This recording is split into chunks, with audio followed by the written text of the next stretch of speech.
యుద్ధం ఎలా గెలిచామన్నది కాదన్నయ్య, గెలిచామా లేదా అన్నది.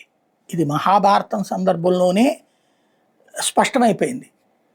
అభిమన్యుని అందరూ కలిసి చంపినటువంటి సందర్భంలో అర్జునుడు ప్రశ్నించినప్పుడు కృష్ణుడితో పాటుగా అక్కడున్న పెద్దలు భీష్ముడు లాంటి వాళ్ళు చెప్పింది కలి ప్రభావం ప్రారంభమైంది.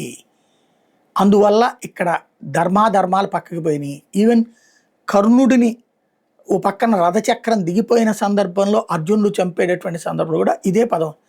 కలికాలంలో వావి వరసలు వాస్తవ అవాస్తవాలు లేదు, అబద్ధాలు రాజ్యమేల్తాయి అన్నటువంటిది చెప్తుంటారు. అదే సందర్భంలో ధర్మాధర్మాలు యుద్ధంలో లెక్క కాదు, గెలిచామా లేదా అన్నదే లెక్క. ఇప్పుడు ఓడిపోయారన్నట్టు ప్రచారం చేయబడినటువంటి అమెరికా ఏమన్నా అయిందో దాని ఆర్థిక వ్యవస్థ దాని పైన చక్కగా చేసుకుపోతుంది. రెండో పక్కన ఇంతవరకు పతనమైన డాలర్ మళ్ళీ పటిష్టమైంది. అందరూ సచ్చినట్టు డాలర్లే, బంగారాన్ని మళ్ళీ అమ్ముకుని మరి డాలర్లు తీసుకోవాల్సి వస్తుంది. డాలర్ ప్లేస్లో బంగారం నుంచి బంగారం ప్లేస్లో డాలర్ వచ్చింది.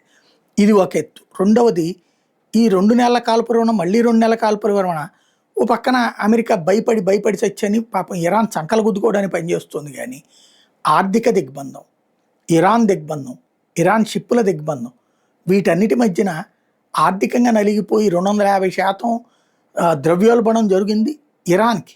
అదే కాకుండా ఇప్పటికి వాళ్ళ దగ్గర ఉన్న మిస్సైళ్ళు కేవలం 21% మిగిలినాయి. అమెరికా దగ్గర ఆయుధాలు కరువు అవుతున్నాయి అని ఇప్పటిదాకా జరిగిన ప్రచారం తోసిపుచ్చుతా అమెరికా నిరంతరం ఆయుధాలు వాడుతూనే ఉంది, ఇప్పటికి కూడా పేలుస్తూనే ఉంది. ఇరాన్ దగ్గర ఉన్నటువంటి ఆయుధాలు తగ్గిపోయేలా చేస్తూ ఉండటం అన్నటువంటిది ఇక్కడ వ్యూహాత్మకంగా కనిపిస్తోంది.